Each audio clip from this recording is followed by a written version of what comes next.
you know.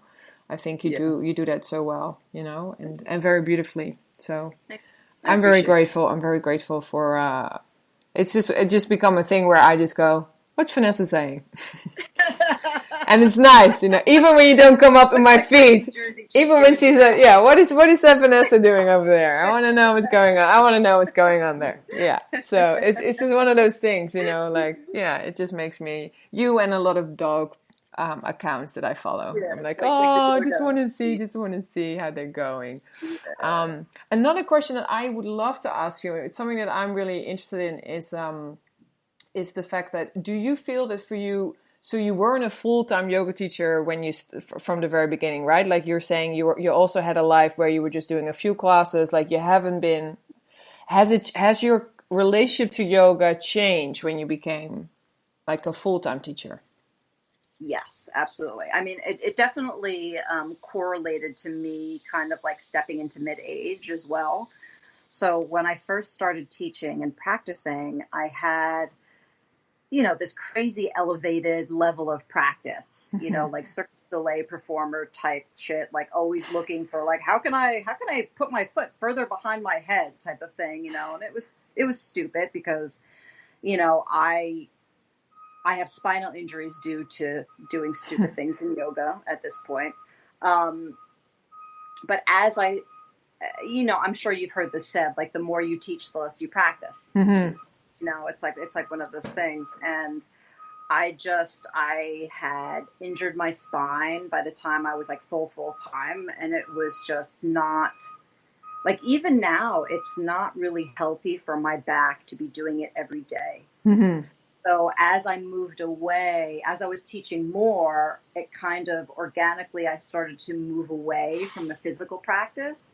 And that's when I started Headstands for Hunger. So everything Mm-hmm. kind of like started coming together at the same time. Like I was teaching more, I was practicing less, I was running a charity. So my yoga moved away from asana and more into like, the karma aspect Mm-hmm. of practice. So even though I have, don't get me wrong. I still have very strong physical practice compared to, the guy walking down the street right now, but, I find that my yoga at this point is more about service, Mm-hmm. more about like trying to inspire people to be better humans, because I feel like at the end of the day, like that's more important than teaching them how to do a handstand. Like if I see another friggin' video of a yoga teacher saying, I'm going to teach you how to do a handstand right, I'm going to kill Mm-hmm. myself. I'm Yeah. just like, why do you care so much? Why do you care?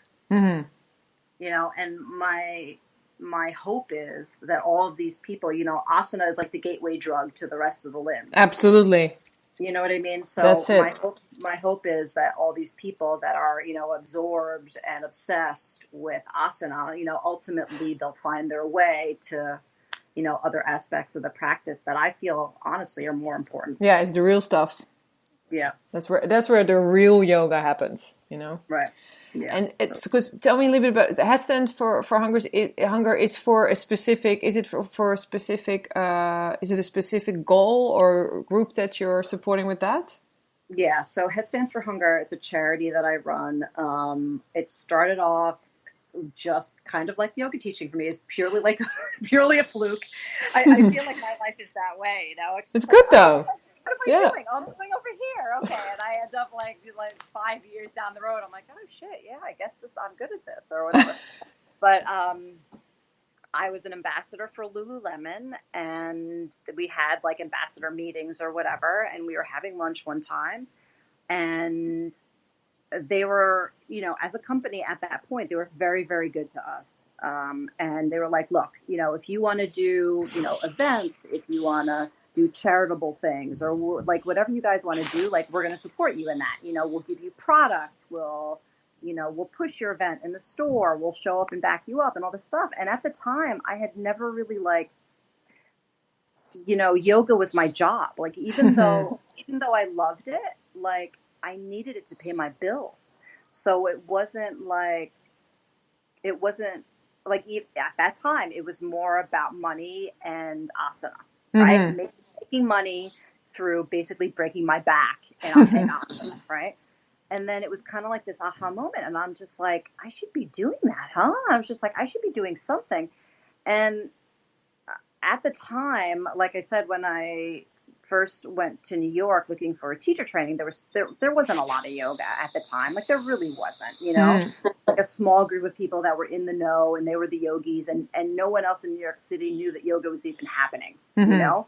And it was kind of similar down here. Like it was just starting to bud. Like we went from 3 studios to 12 very, very, very quickly. And they're still popping up. Well, not now, but, you know, still popping up pretty frequently. But it got to the point where we went from being a small community of people that knew each other, liked each other, practiced with each other, to separate business owners that were competing.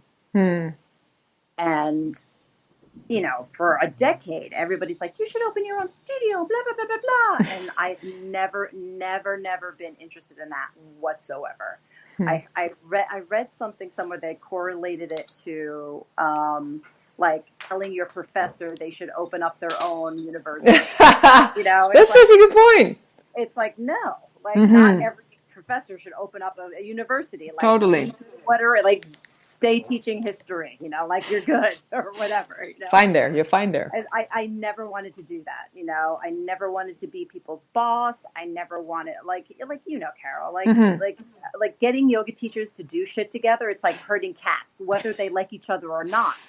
So, you know, here in Jersey where I live, it was starting to get very competitive and people were getting snarky to each other. And, you know, I was in a position where, you know, I had been teaching here, like I was one of the OG teachers in my area. So I knew half of these people were my students that owned these studios, you know, and I was like, all right, this is what we're going to do. I said, you know, I'm going to collect all the heads of the studios and we're going to teach a group class together and we're going to collect food for the food bank and for the SPCA because of course there needs to be an animal aspect, you know, as far as I'm concerned with everything that I do. So we'll collect food for the food bank. It'll be a glorified food drive.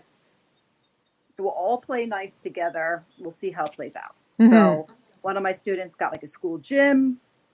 We ended up with like 80 people in a gym and we collected like a couple 100 pounds of food for each organization. And it was great. Everybody was just like really happy and it went really, really well. And, you know, the next year rolls around. They're like, oh, so what are we doing this year? And I'm just like, oh shit, we got to do this again. And I'm just like, oh, okay. So like, I guess we're doing this again. So, like the following year, I think we were in like a high school cafeteria, you know, and we had a couple 100 people and then like you know, it got a little bigger and people so great. Like, oh, so great, you know, and I was just like, okay, fine, whatever. And then one of my girlfriends, we were having lunch like after the second year, and I'm not even from Asbury Park. I don't even know why this came out of my mouth. But I was just like, it would be so awesome if we could do this at Convention Hall in Asbury Park. It's like this big, are you familiar with Convention Hall? No. So it's kind of like, it's just a huge historic building right on the beach in Asbury Park. Like they hold big events there, like music, and they have the tattoo like expo there, and like it's like that kind of space. It's beautiful and it's old and it's big. And she's just like, I think I could do that for you. She happened to be working for the company that managed the space. And I was just like, I just kind of like said it off the cuff. I was like, wouldn't it be great? You know, it'd be like, wouldn't it be great if we could do this at like Yankee Stadium or whatever, you know? You know? And she was like, I think I can. Let's do it. Yeah. And basically she did. She just like, she put all the ducks in the row and she was just like, yeah, she's like, you can, let's do it next year. So amazing. We've been doing it at Convention Hall in Asbury Park for the next 5 years. So that's unbelievable. But yeah, so we collect food. It's basically a glorified food drive with teachers from all over Monmouth County. They teach together. Everybody practices together, people from all the studios everywhere. And, you know, as the years go on, we've been collecting thousands and thousands and thousands of pounds of food for both organizations. That's amazing. That's really, really amazing. And so it's still ongoing, Vanessa, like you do it every year. Correct. Yeah, it's usually in November. So this year, funny enough, like things just like work out very, very oddly for me in my life, which I think is good because they seem to work out for the better. But this year, I actually paused my event in November because Convention Hall, it's a big open space, and in November it's chilly. So every year it's like everybody is like, I love this event, but it's cold. So I'm like, sorry. So I talked to the women at the food bank, and I was just like, all right, look, guys, like, when are you most in need for food donations? You know, and they said summer. So we have. Do you know what the Global Mala is? You know, like it was a worldwide event for a while. No. Where in September, I think it's September 22nd, maybe, or 20th. It's like International Yoga Day or something. Okay. So it was like Sean Korn and Shiva Ray. They started it, and groups around the world globally supposedly would get together and do 108 salutations, and they would raise money for some bigger organization. Yeah. So we have a limb of that down here called the Global Mala. So, and my girlfriend runs that now. So this year, me as Head Stands for Hunger and her as the Global Mala are actually partnering to have a dual event in September on the boardwalk in Esbury Park. Okay. So, yeah. So we usually get like upwards of 500 people practicing together on the boardwalk. And at this stage, you think that will still go ahead, or are things unsure now because of Corona? You know what? I think it will. I think, clearly we'll have to take up more space. We'll have to space some people out, but it's an outside event. I think we're going to be all right. I honestly think it's going to be huge this year. I mean, awesome. Corona or not, I think it's going to be a big draw because people are just going crazy, like sitting in their house. Yeah. And people are just itching to be out and like amongst people and absolutely and doing something. Yeah. Absolutely. No, that's definitely. And something that you were just mentioning, and it's another reason why I resonated with you so much, was, of course, your animal rights activism and your love for animals. Is that something that, is that something that was like correlating with the yoga stuff, or was it something that was already there? Like, how is it for you?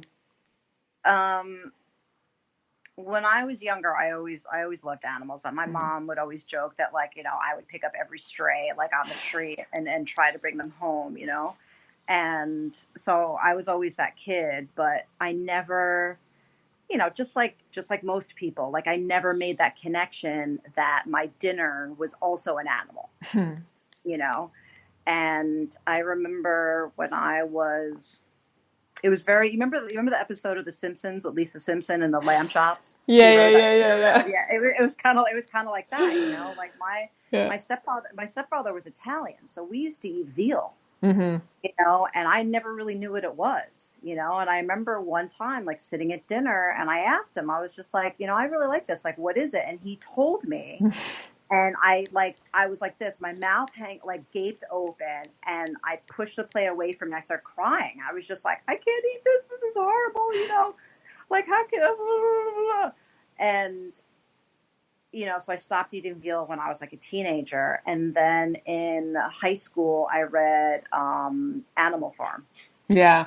By Orwell. Yeah. And I was just like, this is all. I'm like, and that's done with that. Yeah. So it was kind of like this slow process of education.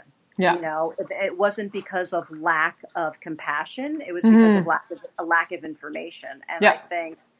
I think that it's true for a lot of people. Yeah, absolutely. It's like, it's not. That's why I do my best, even though, like, I get upset often. I do my best not to judge people that, are not vegetarian or vegan, because I wasn't born that way. And no, exactly. People just don't know. They just shut it off. Yeah. Like they don't know that cows need to be pregnant to give milk, which is silly, but like a lot of people don't realize that. I think it's really good what you're mentioning as well. Is this like, you know, it wasn't a lack of compassion or a lack of love, or it was just a lack of information and like and education and understanding. And that's something I think that our job is to put that out there, like to be that person that is informing people, you know, in a compassionate way. So, and I think that that's why, you know, also what I really like about when I read your posts is like you